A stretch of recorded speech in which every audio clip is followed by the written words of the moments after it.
All right, so we are going to introduce Shiba to the Scoutmobile. So this is a little carriage that we got for our other dog Scout when he was getting older and he couldn't walk as well, so we could still get him out for mental stimulation and socialization. And we're going to use that right now with Shiba because she's not quite old enough yet to have all her immunizations. So to protect her in spaces where there may be other dogs, instead of letting her walk on the ground, we will have her in the Scoutmobile so she can still see things and hear things and explore them from a safe space. So this is her first time ever being introduced to the Scoutmobile. So I have a nice blanket in there to make it a nice cushy space for her. I'm going to show her some really good treats. This will zip her down so that once she's in there, she'll be enclosed. The top part is open so I can drop treats in there to her. Okay, so move that out of the way. Girl, toss those in there. Let her go on in to get them. You can see she's a little tentative because it feels a little strange. Girl. I'm just going to praise her. Even the sound of the zipper may be a little curious for her. Good girl, Shiba. Good girl. Here you go. Here, Peanut. Good job. Good girl. So she can see out in all angles. Good job. I know. You can explore. Good job. Here. Good girl. And what I'm going to do is just give her a chance to process and explore. Good job, little Peanut. Again, from up here, I can have this open, and I'm going to give her a pretty high rate of reinforcement because I want her to think this is like the magic box. This is actually a good thing to be in. It's not stressful. It's not scary.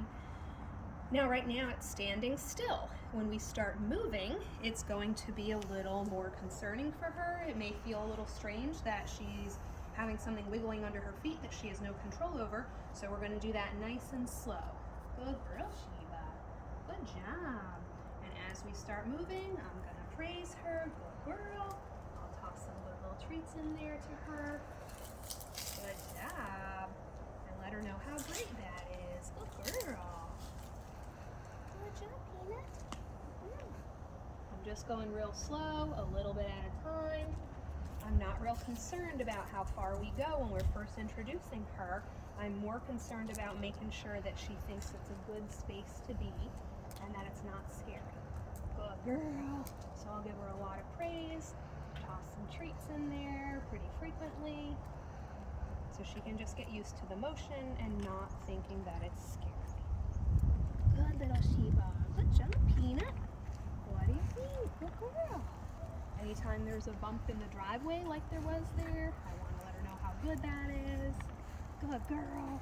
She may feel a little concerned. Good job. There you go. You found them. Good girl. Good girl. I purposefully used a nice squishy blankie in there. I actually used an old comforter just so that we could try to make it absorb some of the shock of the wheels. Not that they have shocks like cars, but still just the ricketiness. Good girl, Shiba. That's a good girl. Good job. Very good. Yay. I know, you watched Daddy, right? Yeah, good job. Good girl. When she sits, that's way better. Okay, she's obviously comfortable enough if she can sit. Good girl. Now we have a big dip that we're going down. Good girl. Good job. Yay, Peanut. Good girl. So I really want her to know how good that is, that it's not anything scary. Good job. And now we can go out into the cul-de-sac. Oh, and we've got our neighbor and her dog. Good girl. Good job, Peanut. Very good. She's still sitting here nice and calm. She hears the neighbor and their dogs in the car barking, so I'm just going to praise her and let her know because I don't want her to think of an additional stressor when she's in here. I want her to think it's fun and rewarding. Good job. Good. I know. Those are the neighbor dogs. Good job, Shiba. Good girl. All right, and that's about it. Then we'll take our outings and we'll get her more used to being in here the more we go.